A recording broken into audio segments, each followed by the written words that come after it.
எதிர்த்து பேசிட்டு வணக்கம். நேர்பட பேச நிகழ்ச்சியில் உங்களை சந்திப்பதில் மகிழ்ச்சி. முதலமைச்சர் ஜெயலலிதாவின் பதவியேற்பு விழாவில் திமுக பொருளாளர் மு.க. ஸ்டாலினுக்கு இருக்கை வழங்கியது தொடர்பாக திமுக தலைவர் கருணாநிதி ஏற்கனவே தனது கண்டனத்தையும் விமர்சனத்தையும் தெரிவித்து அறிக்கை விட்டிருந்தார். இன்றைக்கு முதலமைச்சர் ஜெயலலிதா அதற்கு ஒரு விளக்க அறிக்கையை வழங்கியிருக்கிறார். அதில் மு.க. ஸ்டாலின் பதவியேற்பு விழாவில் பங்கேற்கிறார் என்று அதிகாரிகள் தமக்கு தெரிவித்திருந்தால் அவருக்கு முன்வரிசையில் இருக்கை ஒதுக்கீடு செய்ய உத்தரவிடப்பட்டிருக்கும் என்றும், புரோட்டோகால் என சொல்லப்படக்கூடிய மரபு ரீதியிலான ஒதுக்கீடுகளின் அடிப்படையில் இடங்கள் கொடுக்கப்பட்டு சட்டமன்ற உறுப்பினர்களுக்கான இடத்தில் அவர் அமர வைக்கப்பட்டிருப்பது பின்னர்தான் தமக்கு தெரிய வந்தது என்றும் தெரிவித்திருக்கிறார். அதேபோன்று மு.க. ஸ்டாலினுக்கு தனது வாழ்த்துக்களையும் அடுத்த 5 ஆண்டுகளில் திராவிட முன்னேற்ற கழகத்தின் ஒத்துழைப்பையும் நல்குவதாக அந்த அறிக்கையை அவர் முடித்திருக்கிறார். பொதுவாக தமிழக அரசியல் கலாச்சாரத்தில் இதுபோன்ற நிகழ்வுகள் அரிய நிகழ்வுகளாகவே பார்க்கப்படுகின்ற சூழ்நிலையில் கருணாநிதியின் அறிக்கைக்கு முதலமைச்சர் ஜெயலலிதா தந்திருக்கக்கூடிய இந்த விளக்கம் தமிழக அரசியல் கலாச்சாரத்தில் ஏற்பட்டிருக்கூடிய மாற்றமா அல்லது பலமான எதிர்க்கட்சி அமர்ந்திருக்கக்கூடிய நிலையில் அடுத்த 5 ஆண்டுகளில் சுமூகமான நகர்வுக்கு முதல் படியாக முதலமைச்சர் ஜெயலலிதாவின் இந்த விளக்கத்தை ஒரு அணுகுமுறை மாற்றமாக பார்க்கலாமா என்கிற அடிப்படையில் இன்றைக்கு நாம் விவாதிக்க இருக்கிறோம். நம்மோடு திராவிட முன்னேற்ற கழகத்தைச் சேர்ந்த திரு சிவ ஜெயராஜ், அனைத்து இந்திய அண்ணா திராவிட முன்னேற்ற கழகத்தைச் சேர்ந்த பேராசிரியர் தீரன், இந்திய கம்யூனிஸ்ட் கட்சியைச் சேர்ந்த மருத்துவர் ரவீந்திரநாத், அரசியல் விமர்சகர் சுமன் சி ராமன் மற்றும் பாரதிய ஜனதா கட்சியைச் சேர்ந்த வானதி சீனிவாசன் ஆகியோர் பங்கேற்கிறார்கள். தொடர்ந்து அனைவரும் பேசுவோம். வணக்கம். நான் உங்களிடமிருந்து தொடங்குறேன். ஒரு அறிக்கைக்கு உடனடியாக ஒரு பதில் அறிக்கை வந்திருக்கிறது. அதில் தனக்கு தகவல் சொல்லப்பட்டிருந்தால், இப்படி ஒரு முறைப்படி அவர் அமர வைக்கப்பட்டிருக்காரு சொல்லப்பட்டிருந்தால் புரோட்டோகாலையே மாற்றி அமைத்து முதல் வரிசையில் இருக்கே தந்திருப்போம் அப்படின்னு முதலமைச்சர் ஜெயலலிதா சொல்றாங்க. இதை ஒரு அணுகுமுறை மாற்றமாக பார்க்கிறீங்களா, இல்ல நெருக்கடி, அந்த நெருக்கடியை இப்போதிலிருந்தே சமாளிக்கலாம் அப்படிங்கிற அந்த ஒரு சூழல் பாக்குறீங்களா? இதுல ஒரு அணுகுமுறை மாற்றம் இருக்கிறது. நாம் அதை மறுக்க முடியாது, அதை மறைக்க முடியாது. இந்த அணுகுமுறை மாற்றம் என்பது அதை ஆரோக்கியமான போக்காக அதை கருத வேண்டும் என்று நீங்கள் நினைக்கிறீர்கள் அல்லது பொதுவெளியில் இருக்கிறவர்கள் நினைக்கிறார்கள். இதில் கவனிக்கப்பட வேண்டிய விஷயம், மாண்புமிகு முதலமைச்சர் அவர்கள் இந்த அறிக்கையிலே சொல்லியிருக்கிற இந்த விஷயம் என்பது தனக்கு தகவல் வரவில்லை என்று சொல்லுவதுதான் எனக்கு நெருடலாக இருக்கிறது. இந்த அறிக்கையை வரவேற்கிற நேரத்திலே இந்த அறிக்கையை ஏற்படுத்தியிருக்கிற மாற்றத்தை பாராட்டுகின்ற வேளையிலே இது எங்களுக்கு ஒரு நெருடலாக இருக்கிறது. எப்படி என்றால், முதலமைச்சருக்கு எப்படி ஒரு பிரதான கட்சியினுடைய எதிர்க்கட்சி தலைவர் தன்னுடைய பதவியேற்பு விழாவிற்கு வருவது தெரியாமல் போனது உளவுத்துறையினுடைய தோல்வியாது என்று ஒரு கேள்வி முதலில். இரண்டாவது, 2002 இதே போல கலைஞர் திரு பேராசிரியர் அவர்களையும் அன்னைக்கு சென்னை மாநகர மேயராக இருந்த எங்கள் தளபதியும் 81வது வரிசையிலே உட்கார வைத்தார்கள். அதற்கு பிறகு இதே போன்று ஒரு கடிதத்தை பேராசிரியருக்கு முதலமைச்சர் ஜெயலலிதா எழுதியிருக்கிறார். இது வரலாறு, உங்களுக்கு தெரிந்திருக்கும் என்று நினைக்கிறேன். அதே போல நாங்கள் என்ன கேட்கிறோம், இது இருக்கின்ற வார்த்தை புரோட்டோகால் என்ற வார்த்தையை முதலமைச்சர் பயன்படுத்தியிருக்கிறார்.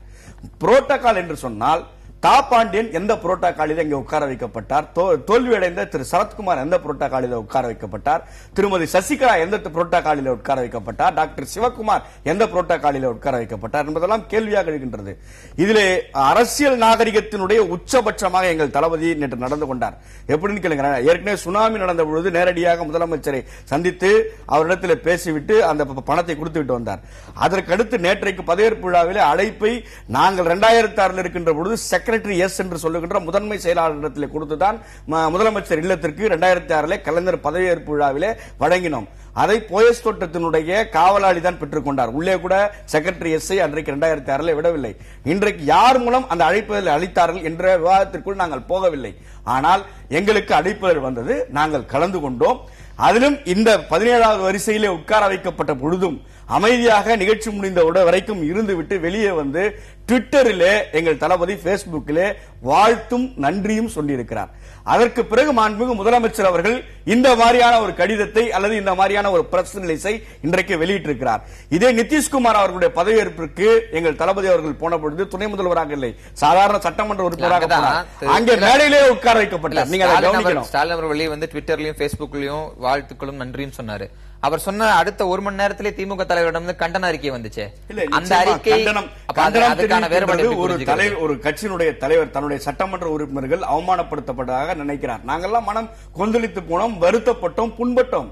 என்னென்றால் நீங்கள் யாருக்கெல்லாம் மரியாதை கொடுத்து நீங்கள் முன்னாடி உட்கார வைத்திருக்க என்பது கேள்வி இருக்கிறது. நீங்கள் யாரையுமே உட்கார வைக்காமல், இப்போ நான் குறிப்பிட்ட நபர்களை எல்லாம் நீங்கள் முன்னாடி உட்கார வைக்காமல் இருந்து நீங்கள் முறைப்படியாக நடத்தியிருந்தால் நாங்கள் அதை கேள்வி கேட்க போவதில்லை. ஆனால் ஒரு பிரதான துணை முதல்வராக இருந்தவர், டெப்டி சிஎம் ஆக இருந்தவருக்குரிய புரோட்டோகாலை நீங்கள் கொடுத்திருக்க வேண்டும் என்று ஒரு அடிப்படை ஆதங்கம் தானே அது.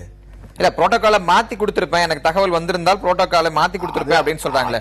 அதாவது ரிலாக்ஸிங் தி நார்ம்ஸ் இன் புரோட்டோகால் மேனுவல். நினைக்கிறேன் அந்த புரோட்டோகால் ஆஸ் சச் நீங்க வந்து ஒரு deputy chief minister, X deputy chief minister நீங்க கன்சிடர் பண்ணல. அப்ப அழைப்புதல் கொடுக்கறப்ப இருக்கை எண் ஒதுக்கப்பட்டிருக்கணும் அல்லவா? நீங்க அழைப்பில் அனுப்புறீங்க அல்லவா? திரு மு.க. ஸ்டாலின் என்று போட்டு, பொருளாளர் திராவிட முன்னேற்ற கழகம் என்று போட்டு நீங்க அழைப்புதல் அனுப்பிவிட்டீர்கள். அனுப்பிவிட்டதற்கு பிறகு அதற்கான இருக்கை ஒதுக்கின்ற பொழுது பொதுப்பணித்துறை அதிகாரிகள் சரியாக செய்திருக்க. நான் எனக்கு தகவல் வந்திருந்தால் தளர்த்திருப்பேன் சொல்றது அடுத்த கட்டம். அவர் கேட்பதில் ஒரு நியாயமான கேள்வி இருக்கிறது. புரோட்டோகாலே முதல்ல இது வந்திருக்கணும்ல. நீங்க திமுக பொருளாளர் என்பதை தாண்டி சட்டமன்றத்தினுடைய எதிர்க்கட்சி தலைவராக வரக்கூடியவர், அது எல்லாருக்கும் தெரிந்த ஒரு விஷயம். இவையெல்லாம் நடந்த பிறகு ஒரு மரபுக்காக அல்லது கருணாநிதியின் அறிக்கை வேறு ஒரு திசை வழியில் சென்று விடும், இந்த விவாதத்தை எடுத்து விடுங்கிறதுக்காக கொடுக்கப்பட்ட ஒரு அறிக்கையாக இதை பார்க்கலாமா? இல்ல, பொதுவா நேற்று நடந்த அந்த அமைச்சரவை பதவியேற்பு நிகழ்ச்சிக்கு நாங்களும் போயிருந்தோம். அதிலே மாண்புமிகு அம்மா அவர்கள் இந்த அறிக்கையில ரொம்ப பெருந்தன்மையாக மு.க. ஸ்டாலின் அவர்கள் கலந்து கொண்டதற்கு நன்றி தெரிவித்து அவருடைய நல்ல நோக்கத்தெல்லாம் பாராட்டி எல்லாம் கொடுத்திருக்கிறாங்க. அது மட்டும் இல்லாம இவங்க சொன்னாங்க, சுனாமியில போய் இது பண்ணும்போது நிதி கொடுக்கும்போது, அப்போ கூட மாண்புமிகு அம்மா அவர்கள் இதே அவர் திமுக பொருளாளர் ஸ்டாலின் அவர்களிடம் அப்பா நல்லா இருக்காங்களா, அந்த மாதிரி எல்லாமே எல்லா வகையிலும் பொதுவாகவே இயல்பாகவே மாண்புமிகு தமிழக முதலமைச்சர் அம்மா அவர்களை பொறுத்தளவில் யாருக்கு என்ன மரியாதை கொடுக்க வேண்டும் என்பதை அவர் மிக நன்றாக அறிந்தவர். கட்டாயமாக கொடுத்து கொண்டுதான் வருகிறார். இந்த அடிப்படையில் இங்க முன்வரிசையில் நான் ஒரு செய்தி கேள்விப்பட்ட வகையில் நான் அங்க இருந்து பார்த்தேன். ஒரு அதிகாரி போய் கேட்கிறார். அப்போ திமுக பொருளாளர் ஸ்டாலின் அவர்கள் என்ன சொல்றாருன்னா, எனக்குன்னு மட்டும் அங்க தனியா வேணாம், நான் இங்கேயே எங்க எம்எல்ஏவோட உட்காந்துக்கிறேன் அப்படின்னு சொல்லிதான் அவரு அந்த வரிசையா அவங்க ஒதுக்கி இருக்கிறது எம்எல்ஏக்களுக்கு எப்படி ஒதுக்குறோமோ அது மாதிரி அடிப்படையில் அவங்க ஒதுக்கி இருந்தாங்க. ஆக அந்த அடிப்படையில் இதுல எந்த உள்நோக்கமும் கிடையாது. ஆனால் இது ஒரு அதிகாரி போய் கேட்டு புரோட்டோகாலை மாத்திர முடியுமா? அந்த அளவுக்கு அங்க அவர்களுக்கான அதிகாரம் மாற்றான். ஏன்னா இவர் அவரை முன்னாடி வரவழைங்கன்னு சொல்லி ஒரு சிஎம் சொல்லும் பொழுது அதிகாரி கேட்டுதான் ஆகணும். ஆனால் அங்க நடந்த நிகழ்ச்சி சொல்றேன், ஸ்டாலின் அவர்களும் மற்ற சட்டப்பேரவை திமுக உறுப்பினர்கள் வந்தாங்க. அந்த எண்ணு போடப்பட்டிருக்கிற அந்த வரிசையில அவங்க உள்ளே போய் உட்காண்டாங்க. அப்புறம் தான் அதிகாரி ஒருத்தர் போய் கூப்பிடும் போது சொன்னாங்க. அதுக்குள்ள இவங்க எல்லாம் அந்த போட்டோகிராஃபர் எல்லாம் சூழ்ந்துகிட்டு அவங்க படம் எடுத்தாங்க. ஆக இதுல எந்த அவங்க கேட்கிற இன்னொரு கேள்விக்கான பதில், நீங்க உள்நோக்கம் கற்பிக்கல, மரியாதை செலுத்தக்கூடாதுன்ற எண்ணம்லாம் இல்லைன்னு முதலமைச்சர் அறிக்கையிலே இருக்கு. ஆனா கேள்வி என்னன்னா, ஒரு பிரதான எதிர்க்கட்சியோட தலைவர், அவருக்கு அழைப்புதல் போயிருக்கு, இன்டெலிஜென்ஸ்ல தொடர்ச்சியா அவரை வாட்ச் பண்ண போறாங்க, அவர் வரப்போகிறார். கிட்டத்தட்ட அவர் 20-25 நிமிடங்கள் கழித்து தான் முதலமைச்சர் அங்க வந்தாங்கன்றது நம்ம செய்திகள்ல பார்த்து, கிட்டத்தட்ட 15 நிமிடங்கள் கழிச்சு தான் முதலமைச்சர் வர்றாங்க. அவர் வந்திருக்கக்கூடிய தகவல் கூட முதலமைச்சருக்கு போகாமல் இருக்கும். அதிகாரிகள் சொல்லவில்லை அப்படிங்கும் போது முதலமைச்சருக்கு மற்ற தகவல் கூட சரியா போகாதுன்னு இதைவே விமர்சிப்பதற்கான அனைத்து வாய்ப்புகளும் இருக்கு. மேடையில் அதிகாரிகள் எல்லாம் கீழே தான் நிக்கிறாங்க. மேடையில போய் சொல்ற அளவுக்கு எந்த அதிகாரி மேல போகல. அப்படி என்னுடைய கவனத்துக்கு கொண்டு வரப்பட்டிருந்தால் இந்த புரோட்டோகாலை கூட அவங்க அதிகாரிகள் எப்பொழுதுமே எப்படி செய்வார்கள் என்று சொன்னால், எம்எல்ஏக்களை எப்படி உட்கார வைக்கணும் அப்படின்ற அடிப்படையில் அவங்க அந்த அலாட்மெண்ட்டை ஒதுக்கிட்டாங்க. அப்படின்னா சரத்குமார் எம்எல்ஏவே கிடையாது, முதல் வரிசையில் இருக்காரு. கூட்டணி கட்சி தலைவர்கள் கூட்டணி கட்சி இல்ல சார், இல்ல தாப்பாண்டியன் கூட்டணி கட்சி இல்ல, அழைப்பு அதனாலதான் அம்மா அவர்கள் தெளிவா சொன்னாங்க, முன்வரிசையிலேயே மு.க. ஸ்டாலின் அவர்களுக்கு இடம் ஒதுக்கி இருப்போம், என்னுடைய கவனத்துக்கு அதிகாரிகள் கொண்டு வரல அப்படின்னு சொல்லிதான் அந்த பெருந்தன்மையா சொல்லியிருக்கிறாங்க. ஆனால் திமுக தலைவர் கருணாநிதி அவர்கள் கொஞ்சம் அவருடைய அனுபவம், அறிவு, வயது இதையெல்லாம் மீறி அவர் கொடுத்திருக்கிற அந்த அறிக்கையில பாத்தீங்கன்னாக்கா ரொம்ப அவர் தான் உண்மையே ஒரு விமர்சனத்துக்கு உள்ளாக்கப்பட வேண்டியவர். அவர் என்ன சொல்றாரு, ஜெயலலிதா இன்னும் திருந்தன பாடா தெரியல, தமிழ்நாட்டு மக்கள் தான் திருந்தணும் இனிமேல்ட்டு. இதெல்லாம் ஒரு மூத்த தலைவர், ஒரு அனுபவமிக்க தலைவர், அவரு வாயிலிருந்து இப்படிப்பட்ட வார்த்தைகள் என்ன தமிழ்நாட்டு மக்கள் திருந்தணும், நல்லா யோசனை பண்ணி பாருங்க. இது அப்ப மாதிரி தமிழ்நாட்டு முடிவு மக்கள் என்ன எடுக்கிறப்ப தவறு திருந்துதான் செஞ்சுட்டாங்க? ஆகணுங்க. ஆக அவர்தான் தன்னுடைய வயதுக்கு மீறி தன்னுடைய தகுதிக்கு மீறி கொஞ்சம் வயதுக்கு மீறி தகுதிக்கு மீறினா நீங்க அவரிடத்துல இருந்து ஒரு விஷயத்தை யோசித்து பாருங்க. உங்களுக்கு அழைப்புதல் வழங்கப்பட்டிருக்கிறது. பொதுவாக இது போன்ற நடைமுறைகள் பின்பற்றப்பட கிடையாது. கடந்த முறை பதவியேற்பும் போதெல்லாம் அவர்களுக்கு அழைப்புதலே கொடுக்கப்படவில்லைங்கிற செய்தி இந்த முறை கொடுத்த இன்னும் இல்ல அவங்க நான் சொல்றது அதிமுக பதவியேற்ப அவர்கள் பதவியேற்பு விழாவுக்கு வர்றாங்கன்னு தெரிந்திருந்தும் வந்த பின்பும் இடம் கொடுக்கல அப்படின்னா ஒரு ஆதங்கத்தில் இந்த மாதிரி வார்த்தைகள் வர்றது இயல்பு தானே. சட்டமன்ற உறுப்பினர் அவமானப்படுத்தப்பட்டிருக்காங்கன்னு நினைக்கிறது அவரோட உரிமை தானே. இல்ல அவர் வந்து அவர் பாட்டு அவருக்கு ஒதுக்கப்பட்ட இருக்கையில அவங்க சட்டமன்ற உறுப்பினர் போயிட்டாங்க. ஒரு அதிகாரி கூப்பிடும்போது கூட அவர் வந்து நான் மட்டும் அங்க வர விரும்பல, நான் என்னுடைய எம்எல்ஏக்களோட நான் இருக்கிறேன் அப்படின்னு சொல்லிதான் சொன்னதாக அங்க தகவல். அதனால வந்து இதுல அவர் அவமானப்படுத்துற எண்ணெல்லாம் அரசுக்கு கிடையாது. அதுதான் அம்மா அவர்கள் சொல்லி இருக்கிறாங்க. வானதி சீனிவாசன், உங்களோட இன்டரப்ஷன் இங்க சரியா இருக்கும்னு நினைக்கிறேன். பொதுவாக தமிழக அரசியல் களத்தில் இது போன்ற கலாச்சார விஷயங்கள் கிடையாது. ஒரு கட்சி மற்ற கட்சிக்கு போவது கிடையாது. ஒரே மேடையை இரு கட்சிகள் பகிர்ந்து கிடையாது. எம்எல்ஏ ஒரு கட்சியா இருந்து எம்பி ஒரு கட்சியா இருந்தா பேர் போடலைங்கிற பிரச்சனைகள்லாம் இங்க வருவதுண்டு. அப்படி ஒரு சூழ்நிலையில இன்றைக்கு அமைந்திருக்கூடிய இந்த புதிய சட்டமன்றத்தில் முதல் நிகழ்வாக பதவியேற்பு, அதில் இப்படி ஒரு சர்ச்சை, இதற்கு இருதரப்பு பதில், இதை நீங்க எப்படி பாக்குறீங்க? இல்ல, தமிழகத்தை பொறுத்த வரைக்கும் நம்ம இங்க வந்து எல்லாருமே குறிப்பாக தேசிய கட்சிகளை சார்ந்தவர்கள் அந்த ஏக்கத்தை அடிக்கடி வெளிப்படுத்துறது உண்டு. டெல்லியில இருக்கக்கூடிய ஒரு அரசியல் கலாச்சாரம் ஏன் தமிழ்நாட்டில் இருக்க மாட்டேங்குது? டெல்லியில வந்து தனிப்பட்ட குடும்ப நிகழ்வுகளுக்கு கூட காலையில பார்லிமெண்ட்ல ஒண்ணுக்கொண்ணு கடுமையான வார்த்தைகளை பயன்படுத்துற பாஜகவும் காங்கிரசும் அன்று மாலையே யாராவது ஒரு குடும்ப உறுப்பினரோட திருமண நிகழ்வுல ஒன்னா இருக்கிறத பார்க்க முடியுது. அந்த அளவுக்கு ஏன் தமிழகத்துல மட்டும், குறிப்பா நீங்க பக்கத்துல இருக்கிற கேரளாவில் கூட இந்த அளவுக்கு ஒரு என்ன சொல்றது, ஒரு தனிப்பட்ட தாக்குதலும் சரி, தனிப்பட்ட வன்மம் சரி ரொம்ப அதிகமா இருக்கிறத வந்து நம்ம தமிழ்நாட்டில் தான் கடந்த காலத்துல பார்த்திருக்கோம். அது வந்து யாராவது ஒரு கட்சி, குறிப்பாக அதிமுக திமுக நாங்க தான் நியாயம் அப்படின்னு சொல்லவே முடியாது. ரெண்டு பக்கம் அதற்கான காரணங்கள் பொறுப்புகள் இருக்கு. நீங்க ஒண்ணு, முதலமைச்சர் ஜெயலலிதா அவர்களை தரக்குறைவாக விமர்சனம் செய்யக்கூடிய பல்வேறு மட்ட தலைவர்களை திமுகலையும் பார்த்திருக்கோம். திமுகவுக்கான ஒரு அரசியல் கட்சி அதனோட உறுப்பினர்களுக்கான அங்கீகாரத்தை கொடுக்காமல் வந்து அவர்களை அவமானப்படுத்திய நிகழ்வுகளையும் பார்த்திருக்கோம். அதனாலதான் தனிப்பட்ட குடும்ப நிகழ்வுகளுக்கு கூட ரெண்டு பேரும் கலந்துக்க முடியாத ஒரு சூழல் உருவாச்சு. தன்னோட சொந்த மகளோட திருமணத்துக்கு கூட அப்பா போக முடியாதெல்லாம் நம்ம இந்த தமிழ்நாட்டுல பார்த்திருக்கோம். அந்த மாதிரி ஒரு அரசியல் நிகழ்வு எந்த கட்சியில நடந்த? அதிமுக இல்ல, நான் ஜெனரல் ரெண்டுக்கும் பொதுவா சொல்றேன். நான் ரெண்டு கட்சியிலுமே மாற்றி மாற்றி ஒரு சாதாரணமா பொதுவா கோயில் நிகழ்ச்சியில கூட நான் ஒரு முறை போனப்ப ஒரு அமைச்சர், ஆளுங்கட்சியோட அமைச்சர் போன முறை இருக்காங்க, செல்போன்ல போட்டோ எடுக்கிறத பார்த்தோன்னா பதறிடுறாங்க. இந்த மாதிரி சூழ்நிலை எல்லாம் இன்னைக்கு இருந்துட்டு தான் இருக்கு. ஆனா அப்படி இருக்கும்போது நேத்து குறிப்பாக திரு மு.க. ஸ்டாலின் அவர்கள் நிகழ்வு கலந்து கொண்டது அப்படிங்கிறது ஒரு பெரிய விஷயம்.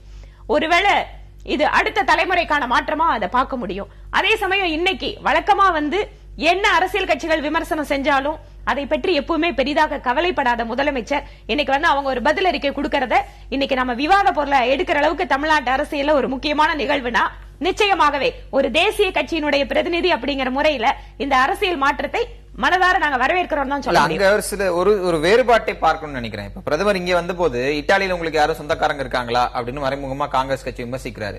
இது போன்ற விமர்சனங்கள் இங்க இருந்த கட்சி தலைவர்கள் மத்தியில இருப்பதை நம்மால் பார்க்க முடியும். விமர்சனத்தை தாண்டி அணுகுமுறையில் மாற்றம் இதை பார்க்கலாமா? இல்ல நாம் ஏற்கனவே இல்ல நீங்க முன்னாடி ஆரம்பிக்கும் போது இந்த விவாதத்தை ஒரு விஷயத்தை சொன்னீங்க, இது உண்மையாகவே அவங்க கிட்ட நடந்திருக்கக்கூடிய ஒரு மாற்றமா, இல்ல பலமான எதிர்கட்சி 5 வருஷம் சமாளிக்க வேண்டியதற்கு முன்னெச்சரிக்கையாக அவர்கள் கொடுத்ததான ரெண்டு விஷயமாவும் இருக்கலாம், ரெண்டுமாவே இருக்கலாம். ஏனென்று கேட்டால் இதே முதலமைச்சர் அவர்கள் தன்னோட ஒரு டெலிவிஷன் பேட்டியில வந்து சொன்னாங்க, நான் வந்து வாஜ்பாய் அவர்கள் பிரதமராக இருக்கிற காலத்துல எடுத்த முடிவு அப்படிங்கறத ஒருவேளை நான் இப்ப யோசிச்சிருந்தேன்னா அதை நான் மாத்தி கூட எடுத்திருந்திருக்கலாம்.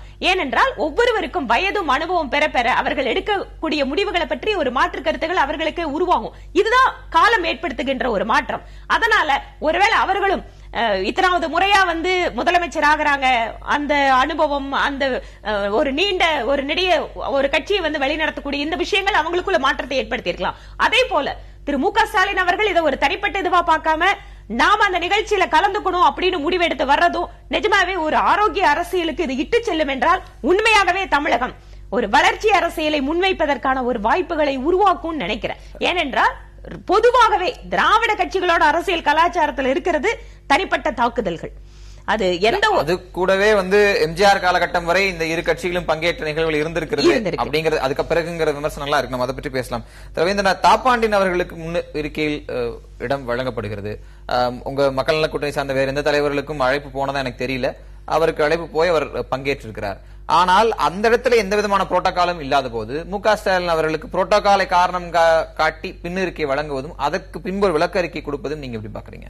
முதலில் பாரதிய ஜனதா கட்சி அவங்களுக்கு நம்மளுக்கு முரண்பாடான கருத்துக்கள் உண்டு. இன்னைக்கு மரியாதைக்குரிய திருமதி வானதி சீனிவாசன் பேசினதை நான் உடன்படுறேன். ஒரு நல்ல சரியான கருத்து வச்சிருக்காங்க, அதுல முழுமையான உடன்படுறேன். திமுக அதிமுக ரெண்டு கட்சிகளுக்குமே இந்த அரசியல் நாகரிகத்தை பத்தி பேசுறதுக்கு இன்னும் கூடுதலான கொஞ்சம் தகுதி வேணும் தான் நான் கருதுறேன். இப்ப இங்கே கூட இந்த அரங்கத்திலே கூட பேசின்ற பொழுது திமுக சேர்ந்த நண்பர் செல்வராஜ் ஜெயராஜ் அவர் பேசின்ற பொழுது ஒன்றை சொன்னார். திரு ஸ்டாலின் அவர்களுக்கு உரிய மரியாதை கொடுக்க வேண்டும், அதை நான் ஒத்துக்கொள்கின்றேன். திரு ஸ்டாலின் அவர்கள் முன்னாள் துணை முதல்வராக இல்லாம இருந்திருந்தாலும் கூட, மேயரா இல்லாம இருந்தாலும் கூட அவருக்கு முன்வரிசையில் இடம் கொடுத்திருக்கணும். ஏன்னாக்க அவர் திமுக என்ற பெரிய கட்சியுடைய பொருளாளராக இருக்கக்கூடியவர், தமிழகம் முழுவதும் நன்கு அறியப்பட்ட ஒரு தலைவராக இருக்கக்கூடியவர். இன்னும் சொல்ல போனா திமுக தலைவருடைய மகன். இதெல்லாம் பார்த்து ஒரு முக்கியத்துவம் கொடுத்து அவர் முன்வரிசையில் இடம் கொடுத்திருக்கணும். அதுல தவறு நடந்துவிட்டதாக முதலமைச்சர் அவர்களும் பெருந்தன்மையோடு சொல்லியிருக்காரு. அதுவும் வரவேற்கத்தக்கதான், அவருடைய கோரிக்கை நியாயம்தான். ஆக திமுகவுடைய பொருளாளர் முன்னாள் துணை அமைச்சர் துணை முதல்வர் ஸ்டாலின் அவர்களுக்கு முன் இருக்கையில் இடம் கொடுத்திருக்க வேண்டும், மாற்று கருத்து இல்ல. அது நானும் என்னுடைய பேஸ்புக்ல கூட காலையில பதிவு பண்ணிருக்கேன். ஆனா என்ன பிரச்சனைனாக்க அதை சொல்லின்ற பொழுது கூட அவர் திரும்ப திரும்ப தாப்பான் எழுக்கிறார். அவர் எப்படி போட்டாங்க, அது அரசியல் அநாகரிகம் நான் கருதுறேன். ஏன்னு சொன்னா புரோட்டோகால் எப்படி இல்ல நீங்க சொல்றீங்க, நான் தான் சொல்றேன். ஆளுநர் தவறு கிடையாது. வெறும் சட்டமன்ற உறுப்பினர், அமைச்சர், நாடாளுமன்ற உறுப்பினர், இது ஒரு பொதுவான நிகழ்ச்சி. இது எல்லா பொதுவான நிகழ்ச்சி இல்ல. ஒரு நிமிஷம் பேச விடுங்க, பேச விடுங்க. இப்ப இந்திய கம்யூனிஸ்ட் முதுபெரும் தலைவர் தா பாண்டியன் தேசிய நிர்வாக குழு உறுப்பினராக இருக்கிறார். இன்னும் சொல்ல போனா நாடாளுமன்ற உறுப்பினராக இருந்திருக்கிறார். இந்திய கம்யூனிஸ்ட் மாநில செயலாளர் இருந்திருக்கிறார். தமிழகம் முழுவதும் நன்கு அறிந்த சாதாரண மக்கள் அறிந்த ஒரு மிகப்பெரிய கம்யூனிஸ்ட் தலைவர். அப்படி இருக்கின்ற பொழுது அவர் முன்வரிசையில இடம் கொடுத்தது அவர் கொச்சப்படுத்துறாரு. இதுவே கேவலமான அரசியல். இதை விட அரசியல் அநாகரிகம் என்ன இருக்க முடியும்? நீங்க கேட்கிறீங்க நியாயம், ஸ்டாலின் இடம் கொடுக்கல என்பதை நான் ஒத்துக்கொள்கின்றேன். அது தவறு இருந்தா வன்மையா கண்டிக்கிறேன். ஆனா அதே சமயத்தில் நீங்க என்ன நாரிதீங்க கடைபிடிச்சிருக்கீங்க? அப்ப தனிப்பட்ட முறையில் திமுகவினருக்கு தாப்பானின் மேல உள்ள வெறுப்பு அரசியல இங்க கக்கிருக்காரு. இதுக்கு அவர் வருத்தப்படணும் உண்மையிலே. அப்ப அதுல கூட ஒரு பெருந்தன்மை இல்ல. அதோட சேர்த்து என்ன கேள்வி அங்க வருதுன்னா, புரோட்டோகால் முறைப்படி சொல்லும் போது திரு தாப்பாண்டியன் கூட உங்களுடைய ஜஸ்டிபிகேஷன் மூத்த தலைவர் அடிப்படையில் கொடுக்கப்பட்டிருக்கு. பாராளுமன்ற உறுப்பினர் மூத்த தலைவர் எல்லாமே மூத்த தலைவர் எல்லாருடைய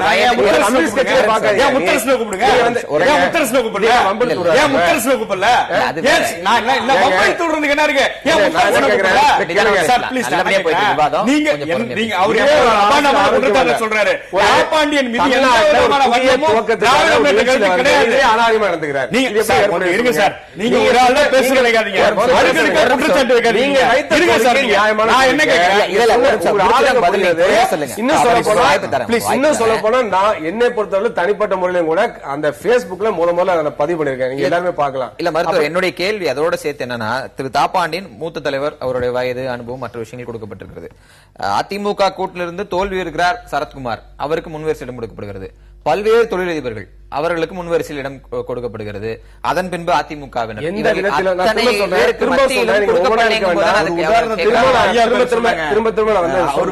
எல்லாத்தையும் உதாரணத்தில் இருக்க வேண்டாம். மீண்டும் சொல்கின்றேன், திரு மு.க. ஸ்டாலின் அவர்களுக்கு முன் வரிசையில முக்கியத்துவம் கொடுத்து இடம் கொடுத்திருக்க வேண்டும். இது மிகப்பெரிய தவறு. தவறுக்கான காரணத்தை முதலமைச்சர் சொல்லியிருக்காங்க. அது அவங்களுக்கு ஏற்படுறதா இருக்கலாம், இல்லாம இருக்கலாம். அதை கூட வரவேற்றதா சொல்லியிருக்காரு. அதனால இதை புதிய துவக்கமா தான் நான் பாக்குறேன். அதுக்கு அடுத்த விஷயம் அவர் பேசினால் திரும்ப மீண்டும் பல விஷயங்கள் போக வேண்டியிருக்கு. அரசியல் நாகரிகத்தை பத்தி பேசுறாங்க. திமுகவுடைய தேர்தல் பிரச்சார பொதுக்கூட்டத்தில் அண்ணா நகர்ல திரு வைகோ அவர்களுடைய குடும்ப பெண்களை பத்தி எவ்வளவு கேவலமா திமுக பேசினாங்க. அது வேறொரு விவாதம் இருக்கு. அப்ப அந்த இதை கண்டிக்கல. அதனால அதனால நான் எதுக்காக சொல்ல வரேன்னாக்க, அரசு விழா இந்த ஆகத்துல புரிதல் கூட இல்லையா என்ன கேக்குறேன். அரசு விழாவையும் ஒன்னாக்கி பேசிட்டு இருக்காரு. எனக்கு ஒண்ணுமே தெரியல. நீங்க அலோ பண்றீங்க. It is an swearing ceremony sir. இதுல நான் என்ன கேக்குறேன், புரோட்டோகால்ன்ற வார்த்தையை பயன்படுத்துறது மாண்புமிகு முதலமைச்சர். சரிங்களா? மாண்புமிகு முதலமைச்சர் தான் புரோட்டோகாலை பத்தி பேசுறாங்க. நாங்க பேசல. நீங்க தாப்பாண்டியனுக்கு என்ன புரோட்டோகால் நாங்க கேக்குறோம். நியாயமான கொஸ்டின் தானே. மதுரை ஆதீனத்தையும் கேக்குறோம். தனிப்பட்ட ஐயா தாப்பாண்டியன் மீது எனக்கு மரியாதை உண்டு, அது வேறு. முத்தரசன் நீங்க கூப்பிட வேண்டியதானே. அவர் கம்யூனிஸ்ட் கட்சியோட மூத்த தலைவர் இல்லையா? நீங்க என்ன இப்ப கேக்குறீங்க? நீங்க அவங்க விருப்பப்பட்டவங்க கூப்பிடுறாங்க சார், நான் அதுக்குள்ள போக விரும்பல. நான் ஒரு அடையாளத்துக்காக ஐயா தாப்பாண்டியன் பேரை சொன்னேன், அதையா பிடிச்சிட்டு பேசுனேன். அப்படி இதுதான் நீங்க 5 வருஷமா பேசுனீங்க. திமுக அதிமுக ஒண்ணு, திமுக அதிமுக ஒண்ணுன்னு 51க்கு பிறகு சட்டமன்றத்துல இடமே கிடையாது போச்சு கம்யூனிஸ்டுகளுக்கு. என்ன காரணம்? இத மாதிரி பேசுறது நல்லதா? அது ஒரு மாதிரி ஒரு வெறுப்பு அரசியல இல்ல முடிச்சிடறேன். வெறுப்பு அரசியல மேலும் மேலும் வளர்த்துக்கிட்டு போறதுல இவங்களுக்கு எவ்வளவு பங்கு இருக்குன்றத இதுல இருந்தே நீங்க புரிஞ்சுக்கலாம். நான் ஒரே ஒரு கேள்வி அவர் சொன்னதுக்காக சொல்றேன். 500 கோடி 600 கோடி செலவு பண்ணி செம்மொழி மாநாடு நடத்தினாங்க. அந்த மாநாட்டுல முன் வரிசை ஒரு 5-6 வரிசை எல்லாம் யார் உட்கார்ந்து அவங்க குடும்பம் தான் உட்கார்ந்து யாராவது ஒரு பொதுவான என்ன தப்பு இருக்குன்ற இல்ல இல்ல எங்க வீட்டு கல்யாணத்துல அவங்க குடும்பம் உட்காருது.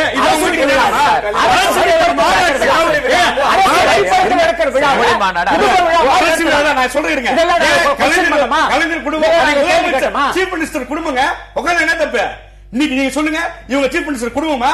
சசிகலா அம்மா சீஃப் மினிஸ்டர் குடும்பமா சொல்லுங்க. இல்ல பிரபாவதி சீஃப் மினிஸ்டர் குடும்பமா சொல்லுங்க. அவருடைய சீஃப் மினிஸ்டரோட குடும்பம் பங்கெடுத்துக்கிறவங்க குடும்ப உறுப்பினர்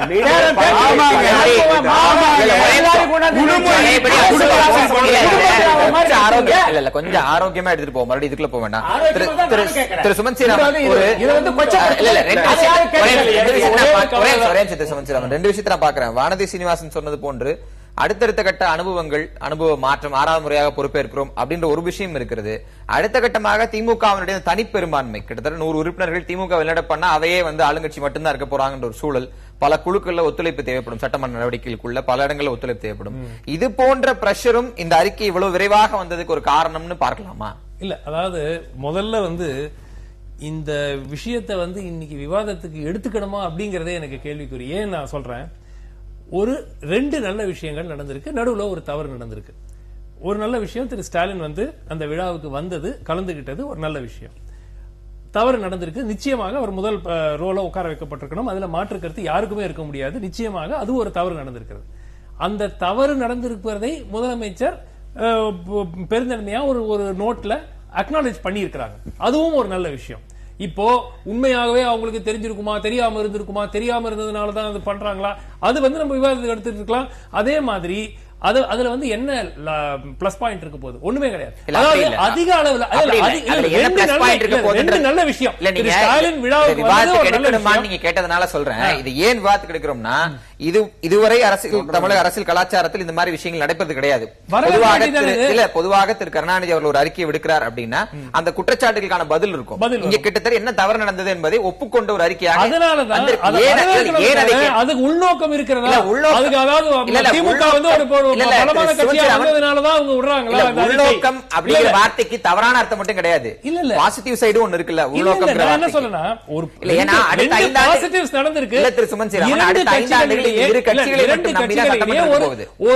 ஒரு ஆரோக்கியமான ஒரு உறவுக்கு ஒரு துவக்கமாக பார்க்கலாமே. ஏன் நம்ம உடனே இவங்க ஸ்டேட்மெண்ட்ல உள்நோக்கம், கலைஞர் ஸ்டேட்மெண்ட்ல ஏன் அந்த மாதிரி சொல்றாரு? உள்நோக்கம் என்ற வார்த்தைக்கு ஒரு நெகட்டிவ் சைடு மட்டும் இல்ல, பாசிட்டிவ் சைடு இருக்கு. அதுவும் எதுல இருந்து வருதுன்னா, முதலமைச்சருடைய அந்த அறிக்கையில கடைசி வரிகள் இருக்கு. I convey my good wishes to him and look forward to working with his party for the betterment of the state.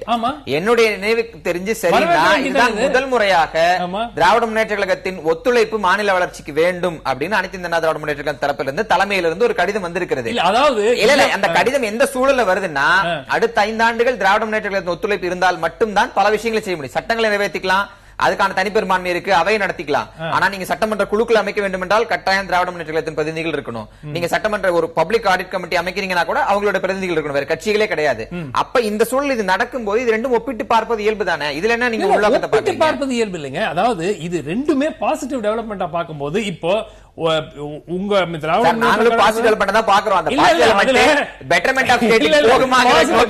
பாசிட்டிவா இல்ல. அதாவது அவங்க சொன்னதுல அவங்க முதலமைச்சர் திமுக ஒத்துழைப்பு தேவை, அதனால அந்த காரணத்துக்காக தான் இந்த கடைசி சென்டென்ஸ் சேர்த்து விட்டுருக்காங்களா? இந்த அறிக்கை வந்ததே முதலமைச்சர் திமுக வலுவான கட்சி ஆனதுனால. உடனே இவர் என்ன சொல்றாரு, கலைஞர் அந்த மாதிரி அறிக்கை விட்டது அது. சோ இது ரெண்டுமே ஒரு பாசிட்டிவ் டெவலப்மெண்ட். ஸ்டாலின் போனது பாசிட்டிவ் டெவலப்மெண்ட். அந்த விழாக்கு முதல் வரிசையில உட்கார வைக்கப்படாதது தவறு, அதுல மாற்று கருத்து இல்லை. தவறு என்பதை கிட்டத்தட்ட ஒப்புக்கொண்டு முதலமைச்சர் இந்த அறிக்கை விட்டிருக்கிறாங்க. அதுவும் வரவேற்கத்தக்கது. இது ரெண்டுமே ஒரு ஆரோக்கியமான ஒரு டெவலப்மெண்டா இருக்கும் போது அதை வந்து நம்ம எப்படியாவது நோண்டி விட்டு எங்கேயாவது ஒரு தகராறு கொண்டு வரலாமான்னு திருப்பி நம்மளே அப்படி அல்ல. நீங்க அதுக்கான நோக்கத்தை கற்பிக்காதீங்க. ஏன்னா அடுத்த 5 ஆண்டுகள் இந்த இரு கட்சிகளை மட்டுமே நம்பி ஒட்டுமொத்த தமிழகத்தினுடைய சட்டமன்ற அரசியல் களம் இருக்க போகிறது. இல்ல தியாக சொன்னால் எனக்கு உள்ள கற்பிக்காதீங்க. நான் சொல்றேன். இல்ல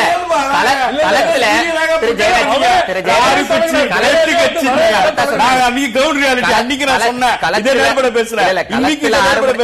அரண்மனை போட்டி இருந்தாலும் பிரதிநிதித்துவம் 3 கட்சிகளை சுருங்கிடுச்சு சட்டமன்றத்துல. இல்ல அது மட்டும் இல்ல, இந்த மாதிரியான விவாத பொருள் ஆக்குவதன் மூலமாக இதை பற்றிய அவசியத்தை மக்கள் உணர்கிறார்கள் ஒரு பாசிட்டிவ் மெசேஜ் நாம கொடுக்க முடியும். போறோம். நம்ம பேச ரவீந்திரநாத் மீண்டும் முதலமைச்சராக ஜெயலலிதா அவர்கள் பொறுப்பேற்றுவது பற்றி திரு தாப்பாண்டியன் சொன்னது, புலிகள் நடமாடிய கானகத்தில் புள்ளிமான் போல் வந்திருக்கிறார் அப்படின்னு. அது ஒரு மூத்த தலைவருடைய பாராட்டு அப்படின்னு பாக்குறதா, இல்ல உள்ள அரசியல் நோக்கங்கள் எதுவும் இருக்குன்னு புரிஞ்சுக்கிறதா? இல்ல, அவருடைய கருத்து நான் அதுல சொல்றதுக்கு என்ன, எனக்கு ஒன்னும் அதுல கருத்து இல்ல. அது எந்த அடிப்படையில் சொன்னான்னு தெரியல. அது அவருடைய நிகழ்ச்சி வரும்போது தான் நீங்க அவர்கிட்ட கேட்கணும். அதுல பொதுவா வந்து இன்னைக்கு உள்ள தலைப்புல வந்து பாக்குறப்போ ஒரு புதிய நாகரிகம் வருவதா ஒரு துளிர் தெரிஞ்சது, துளிர்ட்டு இருப்பதா கருதினோம். ஆனா அதுலயும் கூட ஒரு சில சலசலப்பு உருவாகிட்டாங்க. அது வருத்தமா. அவர் சொல்றதையும் இது போன்ற ஒரு அரசியல் ரீதியான மாற்று கட்சியாக இருந்தாலும் நேர் எதிர்காலத்திலிருந்து போராடி தேர்தலில் போட்டியிட்டாலும் ஒரு மாற்று வரவேற்பாக ஏன் பார்க்க கூடாது? இல்ல, தமிழ்நாட்டில் ஒரு மாற்று அரசியலுக்கான முயற்சி தான் இடதுசாரிகளை பொறுத்த கடுமையா எடுத்தோம். அப்ப அந்த அடிப்படையில் பார்க்கின்ற பொழுது இன்றைக்கு வந்து திமுக அதிமுக 2 பேரும் மத்தியிலுமே ஒரு மாற்றம் வந்ததுக்கு காரணம் கூட அந்த மாற்றம் சொல்லலாம்.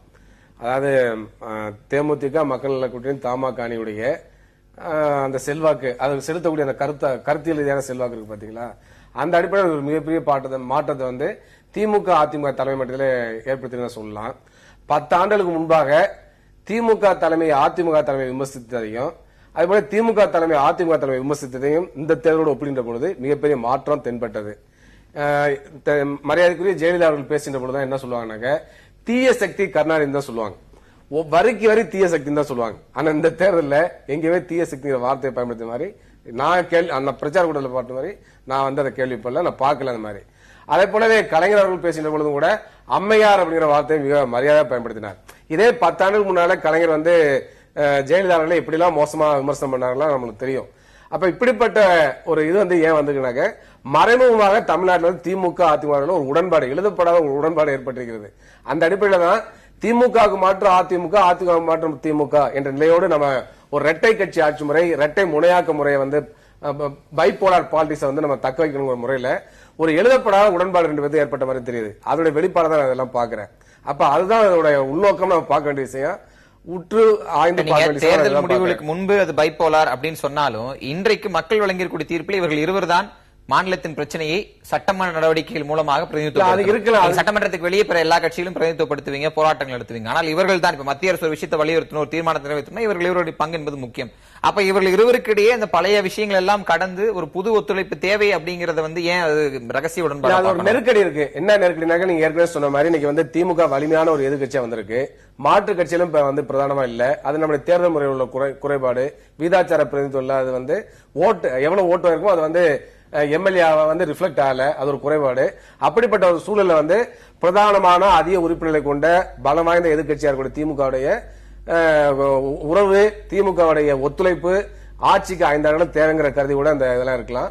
அப்ப இது யதார்த்த சூழல் உருவாக்கிய ஒரு நெருக்கடியா இருக்கலாம் அப்படிதான் நான் கருதுறேன். வானதி சீனிவாசன், இந்த இரு கட்சிகள் பிரதிநிதித்துவப்படுத்தக்கூடிய அடுத்த கட்ட பிரச்சனைகள், உதாரணத்துக்கு மத்திய அரசு ஒரு திட்டத்தை வலியுறுத்தணும்னா இவர்களுடைய பங்களிப்பு என்பது மிக தேவை. இப்ப மாநிலங்கள் உறுப்பினர்கள் கூட இவர்கள் இருவரும், திமுகவில் இருவரும், இவங்க 4 பேரும் போக போறாங்க.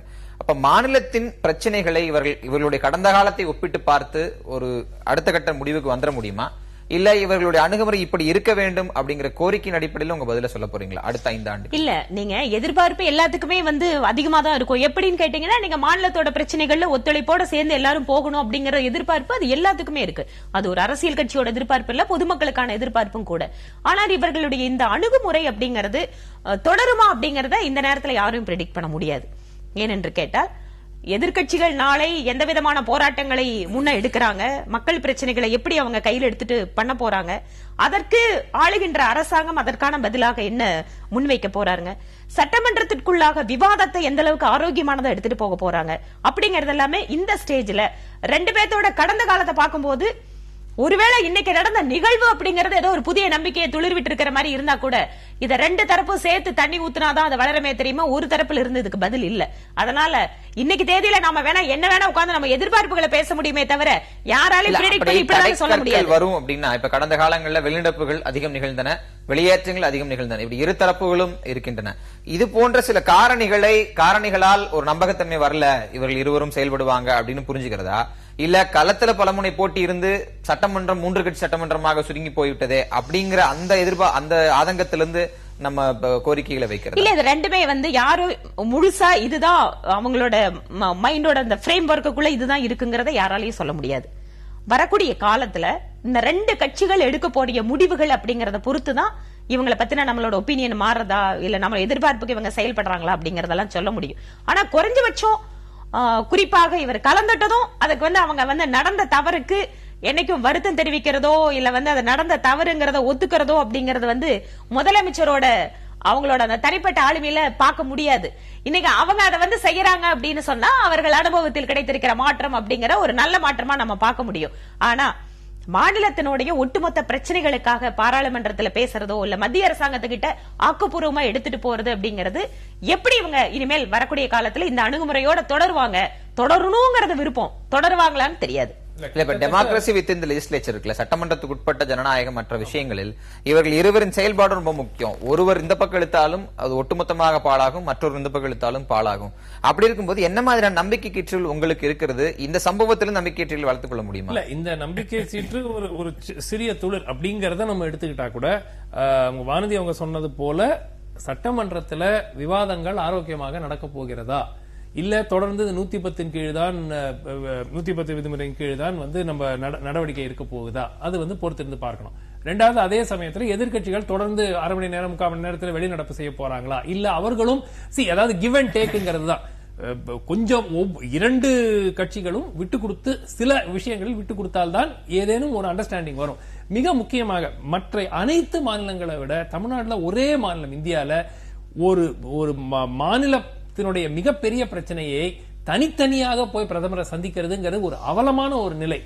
பாராளுமன்ற உறுப்பினர்கள் தனித்தனியாக இந்த கட்சி தனியா போகுது அந்த கட்சி தனியா போறது தொடர்ந்து தமிழ்நாட்டில் நடந்துட்டு இருக்கு பல ஆண்டு காலமாக.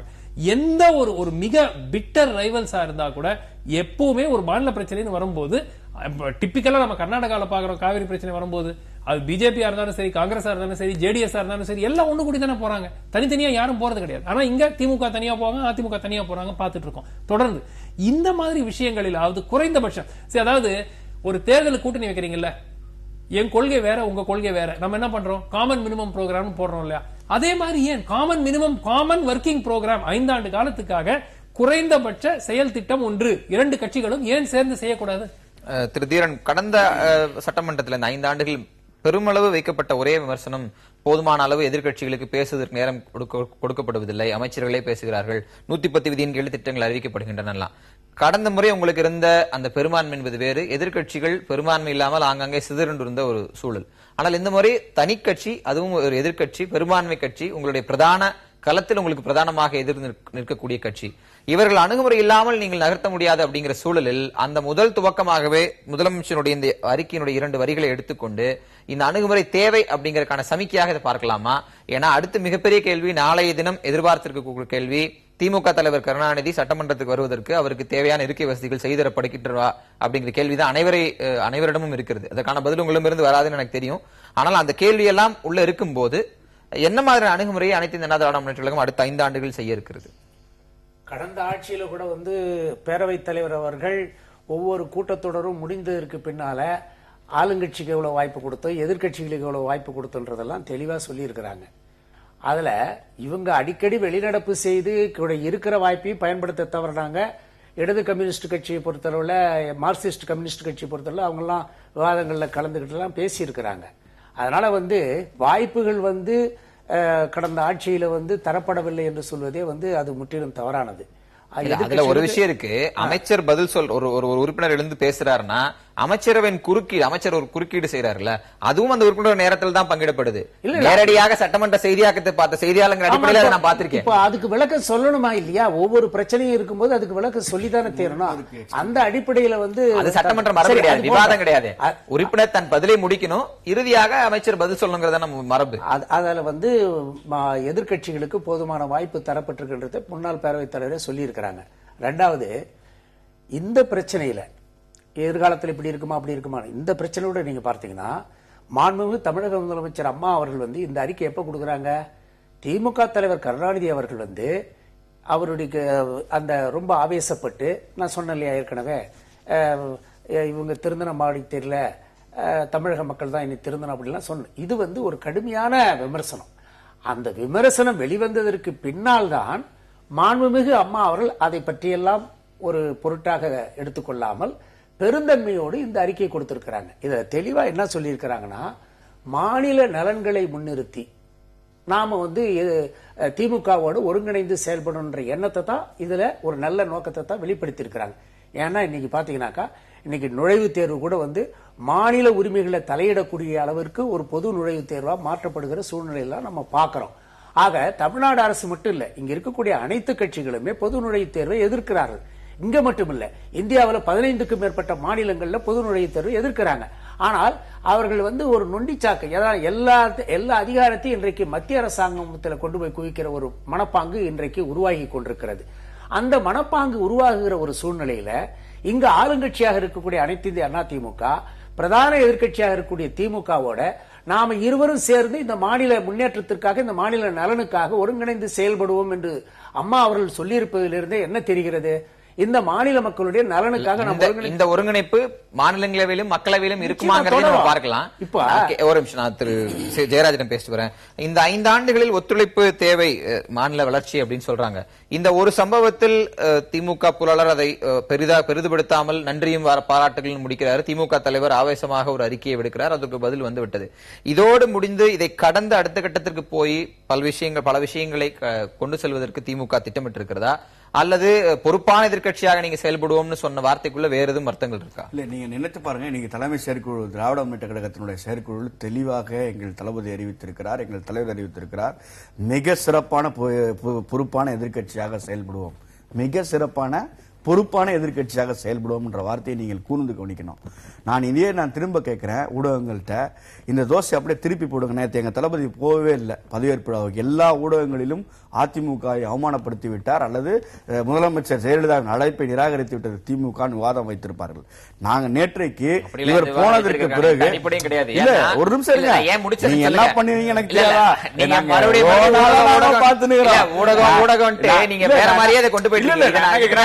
விவாதத்துக்குள்ள அலோ பண்ண மாட்டீங்க. நான் கேட்கறது தப்பா சொல்லுங்க, கேட்கறது தப்பா பதில் சொல்லுங்க. என்ன கேட்கிறேன், நேற்றுக்கு அப்படி ஒரு விவாதம் வந்திருக்கும். நாங்க என்ன கேட்கிறோம், போனதுக்கு பிறகு ஸ்டாலின் அவமானப்படுத்தப்பட்டார் அப்படின்னு நேத்தியா அந்த விவாதம் வரல. நாம இன்னைக்கு விவாதம் விதிக்கிற பொழுது முதலமைச்சருடைய அறிக்கை வந்திருக்கிற பொழுது கலைஞரனுடைய அறிக்கையும் வைத்து முதலமைச்சருடைய அறிக்கையும் வைத்து ஒரு விவாதம் வைக்கிறது ஒரு ஆரோக்கியமான போக்கு. இதுல நாங்கள் கவனிக்கப்பட வேண்டியது என்ன நாங்க சொல்றோம்னா, 2006 நாங்கள் ஆட்சியில் இருக்கிற பொழுது 9 முறை அனைத்து கட்சிகளின் கூட்டம் கூட்டியிருக்கிறோம். கடந்த 5 வருடத்தில் ஒரு முறை கூட அனைத்து கட்சி கூட்டம் கூட்டப்படவில்லை. இது குறித்து எந்த விவாதமாவது நடந்திருக்கிறதா? நடந்திருக்கலாம். ஓகே, நீங்க நடந்திருக்கலாம். அடுத்தது பாத்தீங்கன்னா, நாங்க சுமன் ஸ்ரீராமன் சொல்லுவோம், நாங்கள் எதுக்கும் போல அப்படின்னு சொன்னார் இல்லையா. பிரதான எதிர்கட்சியாக இருக்க இல்லாத பொழுது திரு விஜயகாந்த் அவர்களின் தலைமையில திராவிட முன்னேற்ற கழகம் டெல்லிக்கு போனது. நீங்க அது மாதிரி நாங்க ஆரோக்கியமான பதில் சொல்லிட்டு நேற்றுக்கு எங்க விவாதத்தில் திரு மு.க. ஸ்டாலினிடம் ஒதுக்காதது பற்றி திரு கருணாநிதி வெளியிட்ட அறிக்கை குறித்து நேற்றுக்கு இதே அமர்வில் நாங்கள் பேசியிருக்கிறோம். இல்ல இதே அமர்வில் பேசியிருக்கிறோம். நீங்க ஹேசியமா ஒரு விஷயம் சொன்னீங்க, மு.க. ஸ்டாலின் அவமானப்படுத்தப்பட்டார் அப்படின்னு சொன்னீங்க. நீங்க சொல்றது ஊடகங்கள் அப்படி விவாதங்களை வைத்திருக்கும் அப்படின்னு ஒரு அனுமானமா ஒரு விஷயம் சொல்றீங்க. நேற்றைக்கு அவர் வந்ததும் அவருக்கு முன்வரிசைக்கு கொடுக்கப்படவில்லைங்கிறது நேரலையிலே நேற்றைக்கே பதிவு செஞ்சிருக்கிறோம். திமுக அறிக்கை வந்தவுடனே ஊடகங்கள் சொல்லும்போது 27 நாங்க சட்டசபையில சரியாக செயல்படலன்னு வச்சுக்கலாம். ஒருவேளை நாங்க செயல்படுறோம். எங்களுடைய 27 சட்டமன்ற உறுப்பினர்கள் குறைக்கப்பட்டிருக்கோம். 89 23 இருந்து 89 போயிருக்கோம். 100 கிட்ட வந்திருக்கோம். 23 இருந்து 100 கிட்டத்தட்ட 100 தொகுதி நாங்க இன்னைக்கு வெற்றி பெறுகிறோம் என்று சொன்னால் ஆக்கப்பூர்வமான எதிர்க்கட்சியாக திராவிட முன்னேற்ற கழகம் செயல்படும். எதிர்க்கட்சியாக இருந்த பொழுதும் ஆளுங்கட்சியாக இருந்த பொழுதும் எங்களுடைய பணி மக்கள் பணி தான், வேற எந்த நோக்கமும் இல்லை. அதாவது திமுக தலைவர் கருணாநிதி அவர்கள் மம்தா பானர்ஜிக்கு வாழ்த்து சொல்றாரு. இது மாதிரி பிற மாநில முதலமைச்சர்களுக்கெல்லாம் வாழ்த்து சொல்றாரு. உண்மையிலேயே உங்களுக்கு பெருந்தன்மை இருந்தாக்கா மாண்புமிகு அம்மா அவர்களுக்கு வாழ்த்து சொல்லி இருக்கணும். அதை சொல்லல. இதை இன்றைக்கு அரசியல் நோக்கர்கள் என்ன சொல்லுகிறார்கள் என்றால், இவர்கள் எப்பொழுதுமே மனதுக்குள்ள ஒரு வெறுப்பை வச்சுக்கிட்டு திமுக பொருளாளர் வாழ்த்து சொல்லியிருக்காரு.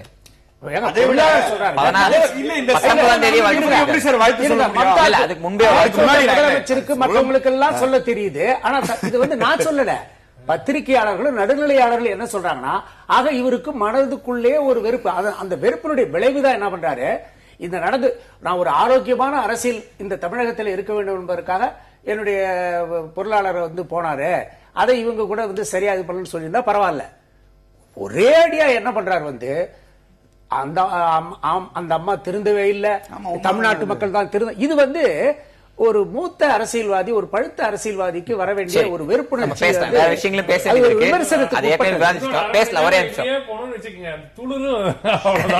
துளிர் என்றைக்கும் மாறாது, ஆரோக்கியமா போனுங்கிறத அடிப்படை. அது ஏற்கனவே வானதி சீனிவாசன் அழகா சொன்னாங்க. அதனால அதுக்குள்ளே போலாம். வானதி சீனிவாசன், இந்த செஷன் உங்களிடம் தொடங்கணும்னு நினைக்கிறேன். இந்த இரு கட்சிகளின் ஒருங்கிணைப்பு என்பது மத்திய அரசோடு நல்லுறவு அப்படிங்கிறது ஒரு ஆஸ்பெக்ட், அது வரவேற்கத்தக்க விஷயம். ஆனால் ஒரு எதிர்ப்பு என்பது ஒரு விஷயத்திலும் முரண்பட்ட விஷயமா இருக்கு. இப்போது பொதுமுறை நுழைவுத் தேர்வை பேராசிரியர் சுட்டிக்காட்டினார்.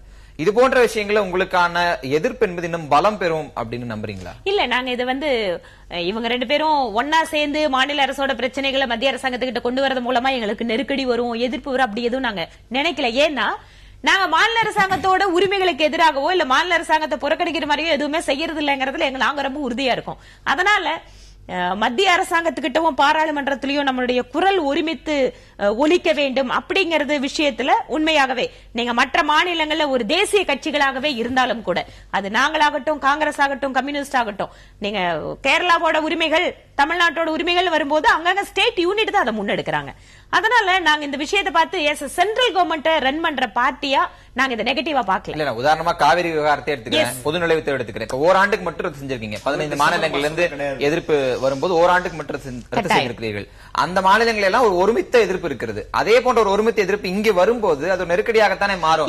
காவிரி மேலாண்மை வாரியம் அமைக்கணும்னு அதிமுக தனியாவும் திமுக தனியாவும் குரல் கொடுத்திருந்த போது இப்ப ஒட்டுமொத்தமாக இணைந்து குரல் கொடுக்க போகிறார்கள். அது நீங்க அந்த விஷயத்தை உடனடியாக செய்தாக வேண்டுங்கிறத நான் இதை எப்படி பாக்குறேன்னா, இங்க இருக்கக்கூடிய ஒரு ஸ்டேட் யூனிட்டோட ஆபீஸ் பேரர் அப்படிங்கிற விஷயத்துல தமிழக நலன் அப்படிங்கறதுல எங்களுக்கு அந்த பிரிடாமினன்ட்டா அதை நாம எடுத்துட்டு போகும்போது உண்மையாகவே இங்க இருக்கிற இந்த இரண்டு கட்சி அரசியல் கலாச்சாரத்துல ஒரு மாற்றம் வர்றது அப்படிங்கறதுல அரசியலையே மாற்றம் வரும்போது இந்த மாதிரி விஷயங்களை நாங்க வரவேற்கிறோம். இன்னும் கொஞ்சம் ஹெல்ப்ஃபுல்லா இருக்குன்றீங்க.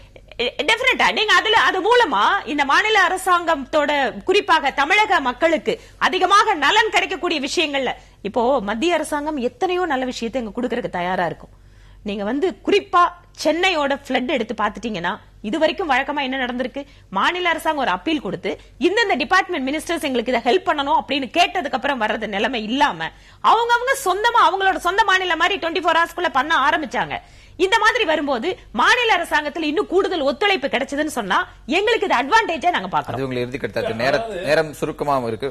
அதாவது இந்த கருத்துல நான் கொஞ்சம் வேறுபாடு வர்றேன். ஏன்னா இரண்டு பாஜகவா இருக்கட்டும், காங்கிரஸா இருக்கட்டும், யாரு மத்தியில ஆட்சி நடத்திட்டு இருந்த நேரத்துல கூட அதிமுக திமுக நேர் எதிரான நிலைப்பாடுகள் பல விஷயங்களில் எடுப்பதை அவர்கள் எப்படியாவது எக்ஸ்பிளாய்ட் பண்ணிருக்காங்க. ஒருமித்த கருத்து வரும் பொழுதும், எப்போது ஒருமித்த கருத்து ஒரு விஷயத்துல வரும் பொழுதும் அது அந்த இரண்டு கட்சிகளிடையே இருக்கும் அந்த கருத்து வேறுபாடுகளை கொஞ்சம் பெருசுபடுத்தினா அந்த இன்டென்சிட்டி, அந்த விஷயம் இன்டென்சிட்டி குறையுங்கிறது பல முறை. இப்போ நீங்க நீட் மட்டும் சொல்லாதீங்க, இப்ப இலங்கை பிரச்சனை எடுத்துட்டா கூட இப்ப ராஜீவ்காந்தி கொலையாளிகள் விடுவிக்கப்பட வேண்டும் அப்படிங்கிற அந்த கோரிக்கை கூட ஒருமித்த கருத்து தான் இருக்கு. ஆனால் அதை யார் மத்திய அரசோட நெருக்கமாக எந்த கட்சி இருக்கிறதோ அது வலிமையாக வேறு மாதிரி பாக்குறேன். கடந்த காலங்களில் கூட்டணியில் இந்த கட்சியில் ஏதோ ஒரு கட்சி மாநிலத்தில் இருக்கக்கூடிய திமுக இருந்தால் அதிமுக இருக்காது, அதிமுக திமுக மத்திய கூட்டணியில் அங்கம் வைத்தாங்க. இப்ப இவர்கள் இருவருமே மத்திய கூட்டணியில் அங்கம் வகிக்கல, மத்திய பாரதிய ஜனதாவோட எதிர் திசையில் தான் அரசியல் ரீதியாக நிக்கிறாங்க. அவர்களோட கூட்டணி இல்ல. முழுமையாக எதிர் திசையா அதிமுக தொடர்ந்து பாஜகவுடன் எதிர் திசையில தான் நிற்குமா அப்படிங்கறது பொறுத்து தான் பார்க்கணுமே தவிர ஆட்சியில இல்லங்கிறதே தவிர எதிர் திசையா. இப்படி இவர்கள் ஒன்றாகும் போது, இதுவரை அனைத்து கட்சி கூட்டமே கடந்த 5 ஆண்டுகள் நடைபெறாத ஒரு நிலையில் இவர்கள் இருவரும் ஒன்றாகும் போது ஒரு கமிட்மெண்ட், பொலிட்டிக்கல் கமிட்மெண்ட் ஆளும் கட்சிக்கும் எதிர்கட்சிக்கும் ஏற்படும். அப்ப சட்டமன்றத்திற்கு வெளியே இருக்கக்கூடிய கட்சிகளும் இவர்கள் அரவணைப்பார்கள் அப்படிங்கிற நம்பிக்கை உங்களுக்கு இருக்கா? இல்ல, நிச்சயமாக நான் அதை எதிர்பார்க்கல. ஏன்னா திமுக அதிமுக மாறி மாறி ஆட்சியில் இருக்குங்கிற உடன்பாடு தான் அவங்களுக்குள்ள மறைமுகம் இருக்கக்கூடிய, மற்றபடி மக்கள் சார்ந்த தமிழக மக்களுடைய ஒட்டுமொத்தமான பொதுவான நலனுக்கு 2 பேரும் சேர்ந்து செயல்படுவாங்கிற நம்பிக்கை எனக்கு இல்ல. ஏன்னா கடந்த கால வரலாறு அதுதான். இப்பயும் கூட பாருங்க, அவர் ஏற்கனவே சொன்ன மாதிரி தேசிய தகுதியான நுழைவுத் தேர்தல 2 பேருமே வெவ்வேறு நிலை தான் எடுக்கிறாங்க. இன்னும் சொல்ல போனாக்க அதுல இந்த சட்டமன்ற கூட்டத்தொடர்ல அவங்களோட நிலை என்னன்னு தெரிஞ்சிடும். அதுபோல திருமதி வானதி சீனிவாசன் பேசுறப்ப நாங்க மாநில நலன்கள் உகந்த மாநில நலன்களை பாதுகாக்கக்கூடிய வகையில செயல்படுற மாதிரி அவங்க சொன்னாங்க. நிச்சயமாக மத்திய அரசாங்கம் மாநில அரசுடைய உரிமையில பறிக்கக்கூடிய வகையில தான் தேசிய தகுதியான நுழைவுத் தேர்வு விஷயத்தில் நடந்து கொள்கிறார்கள். இது மாநில அரசுடைய உரிமையில பாதிக்கக்கூடிய விஷயம். ஆனால் திரும்பவும் உறுதிப்பட மத்திய அரசு என்ன சொல்றதுனாக்க, இந்த ஆண்டுக்கு மட்டும்தான் விதிவிலக்கு. மாநில அரசுடைய கட்டுப்பாட்டில் உள்ள மருத்துவக் கல்வி இடங்களுக்கு நீட் நுழைவுத் தேர்தல் இந்த ஆண்டு மட்டும் தான் விதிவிலக்கு தயாரா இருக்காங்க. மட்டும் இந்த ஆண்டு, போஸ்ட் கிராஜுவேட்டுக்கு நவம்பர். அதனால பாத்தீங்கன்னாக்க அந்த விதிவிலக்கும் கூட ஓராண்டுக்கு தான், யூஜிக்கும் கூட. அப்ப என்னன்னாக்க இதே நரேந்திர மோடி அவர்கள் குஜராத்தின் முதலமைச்சராக இருக்கின்ற பொழுது இது நீட் என்பது மாநில அரசு உரிமைக்கு எதிராக அதே நரேந்திர மோடி தனி விவாதம் இருந்தாலும் தனி விவாதம் இல்ல, அவங்க சொன்னதுக்காக சொல்றேன். ஏன்னா மாநில அரசு உரிமையில பாதுகாக்கக்கூடிய அரசு அவங்க சொன்னாங்க. நுழைவுத் தேர்வு சம்பந்தமானங்கிறது ஒரு தனிப்பட்ட ஒரு பெரிய விவாதம். அது ஏனென்று கேட்டால் உச்சநீதிமன்றத்தோட தீர்ப்பு இருக்கு, அந்த தீர்ப்பை ஒட்டுன சில விஷயங்கள் இருக்கு. அதனால இந்த நேரத்துல மாநில அரசாங்கம் ஒரு விஷயம்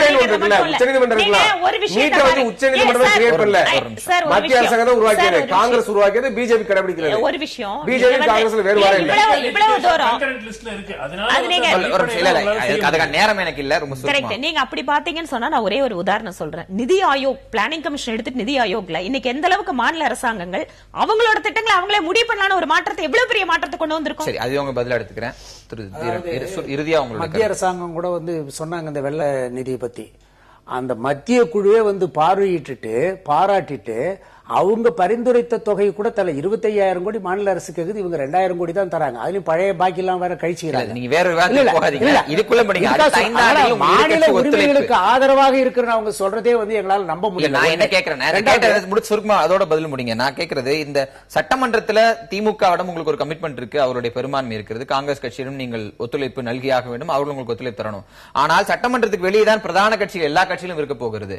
இந்த அணுகுமுறை மாற்றம் என்பது அனைத்து கட்சிகளோட உள்ளடக்கிய ஒரு அணுகுமுறை மாற்றமாக இருக்குமா? தமிழகத்தில் முக்கியமான பிரச்சனைகளுக்கு அனைத்து கட்சி கூட்டங்கள் நடைபெறுமாங்கிறதா எதிர்பார்ப்பு, கேள்வி. உங்க பதில் என்ன? அதை தேவைக்கேற்ப மாண்புமிகு அம்மா அவர்கள் செய்வார்கள். நான் என்ன இவங்க இந்த அறிக்கைக்கு என்ன காரணம்னா, அம்மா அவர்கள் ஆட்சிக்கு அந்த பதவி ஏற்ற உடனே போட்ட 5 கையெழுத்திற்கு பாருங்க.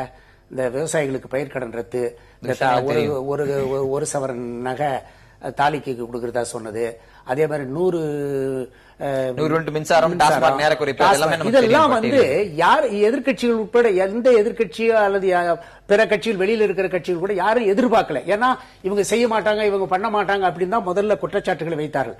ஆனால் அம்மா அவர்கள் எல்லோருமே அவர்கள் எதிர்பாராத அளவிற்கு இந்த 5 பெண்களுக்கு, விவசாயிகளுக்கு, அது மாதிரி நெசவாளர்களுக்கு ஆக இது ஒரு கலக்கத்தை ஏற்படுத்தியதனுடைய விளைவாகத்தான் அந்த வெறுப்பை வேறு வகையிலே காட்டுகின்ற வகையில ஒரு நான் இஷ்யூ இது பொறுத்தவரை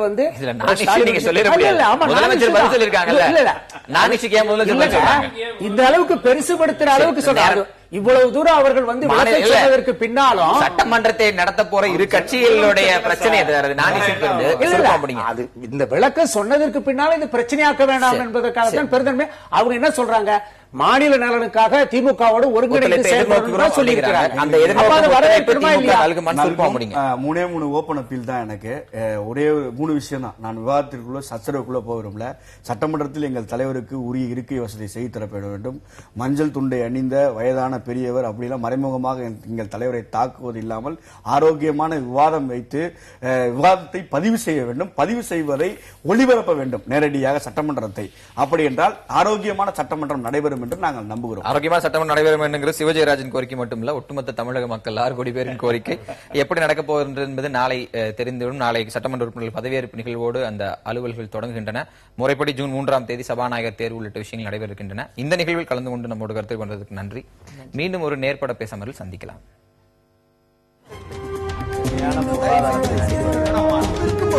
எதிர்த்து பேசிட்டு